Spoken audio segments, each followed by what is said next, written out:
ছাত্রীদের মধ্যে সংঘর্ষের ঘটনাকে কেন্দ্র করে উত্তেজনা ছড়ালো মালদা মানিকচক ব্লকের মথুরাপুর তিলক সুন্দরী বালিকা বিদ্যালয় চত্বরে। পরিস্থিতি সামাল দিতে বিশাল পুলিশ বাহিনীকে ছুটে আসতে হয়। জানা গেছে, সোমবার বিদ্যালয়ে চলাকালীন নবম শ্রেণীর বেশ কিছু ছাত্রীদের সাথে ওই ক্লাসের এবং একাদশ শ্রেণীর ছাত্রীদের মধ্যে তর্ক বিতর্ক, পরে হাতাহাতিও হয়। যদিও এই উত্তেজনার সৃষ্টি হতে বিদ্যালয়ের শিক্ষিকারা পরিস্থিতি সামাল দেয়। পরবর্তীতে বিদ্যালয়ের ছুটির পর ছাত্রীদের মধ্যে আবারও গন্ডগোল বাধে। বেশ কয়েকজন ছাত্রী গুরুতরভাবে আহত হয়, হাসপাতালে চিকিৎসার জন্য ভর্তি পর্যন্ত করতে হয়। এই গোটা ঘটনায় ছাত্রীদের অভিভাবকরা বিদ্যালয়ের দল বেঁধে আসেন। বিদ্যালয়ের ভেতরে ঢুকতে গন্ডগোল পরিস্থিতির সৃষ্টি হয়। ছাত্রীদের মধ্যে মারধর, গন্ডগোল সৃষ্টি হয়ে যায়। মানিকচক থানায় বিশাল পুলিশ বাহিনী পৌঁছে পরিস্থিতি নিয়ন্ত্রণে আনে। মারধরে অসুস্থ নবম শ্রেণীর ছাত্রীদের অভিযোগ, একটি বেঞ্চ টানাকে কেন্দ্র করে গন্ডগোল বাধে।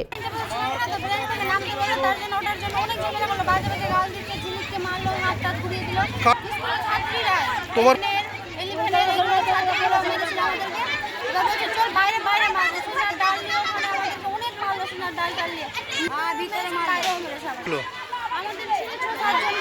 সবাইকে মেরেছিল, কি কারণে মারলো?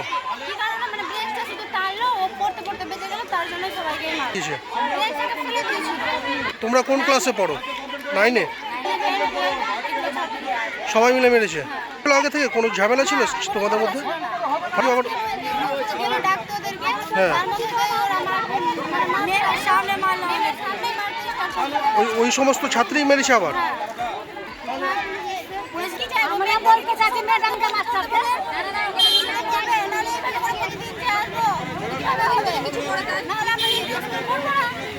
যদি বিদ্যালয়ের প্রধান শিক্ষিকা সুদেশনা গুপ্তা জানান, গতকাল বিদ্যালয়ের ছাত্রীদের মধ্যে উত্তেজনার সৃষ্টি হয়েছিল, তা পরে সমাধান করে দেওয়া হয়েছিল।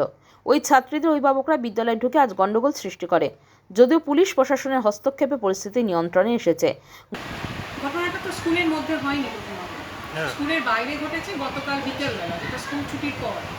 আজকে এসে সেটা শুনতে পেলাম, কিছু মা এসেছিলেন ভেতরে, তারা আমাকে বললেন যে মেয়েরা স্কুলের বাইরে মারামারি করেছে। সেটার পরিপ্রেক্ষিতে আমি সঙ্গে সঙ্গে থানায় খবর দিয়েছিলাম। থানার এসআই যিনি আছেন তাকে খবর দিয়েছিলাম, তিনি আজকে ছিলেন না, তিনি সঙ্গে সঙ্গে পুলিশ ফোর্স পাঠিয়েছেন। এবং আমি আমাদের আশিস সিনহা, ওনাকেও আমি ফোন করেছি এবং যে এরকম পরিস্থিতি আমরা সামলাতে পারছি না, পুলিশ ফোর্স যেন আসে। আমি পুলিশ ফোর্সকেই আমি মেনলি জানিয়েছি। ভিতরে মারধরের ঘটনাটা কিন্তু সেটা গার্জিয়ানরাই করেছে এবং আমাকে ঘিরে ধরেছিল বেশ কিছু গার্জিয়ান। সেখানে আমার ঘরে যে গার্জিয়ানরা ছিলেন তারা আমার কাছে বিভিন্ন জিনিস বলছেন। তার মধ্যে আমি যখন শুনলাম যে সমস্যা তৈরি হচ্ছে, তখন আমি বাইরে গিয়ে গেলাম এবং মেয়েদেরকে, তখন পুলিশ ততক্ষণে চলে এসেছেন। তারা তখন আমি গিয়ে দেখলাম যে পুলিশ তখন তাদেরকে সবাইকেই বাইরে নিয়ে চলে গেল। আমরা কমিটিতে আলোচনা করব। আজকে আশিস সিনহা ইনি এসেছিলেন এখানকার, এবং পুলিশ অনেকেই এসেছিলেন মানিকচক থানার, তারা বললেন, এবং গার্জিয়ানদেরকে ডাকা হবে। আজকে কমিটিও এখানে উপস্থিত আছেন। আমরা নিজেদের মধ্যে আলোচনা করব পরবর্তী পদক্ষেপ কী হবে, গার্জিয়ানদেরকে ডেকে বা কিছু যদি বোঝানো যায়, এবং যে বাচ্চারা করেছে বাচ্চাদেরকেও বোঝানোর ব্যাপার রয়েছে। যাই হোক, আমরা আপাতত কমিটিতে বসবো, আমরা বসে আলোচনা করব, করে পরবর্তী পদক্ষেপ কী হবে। তো মেন আমার যেটা মনে হচ্ছে, এই যে বাচ্চাগুলো ইনভলভ, তাদেরকে কাউন্সেলিংয়ের একটা ব্যাপার আছে। Bureau news, Bangla Times.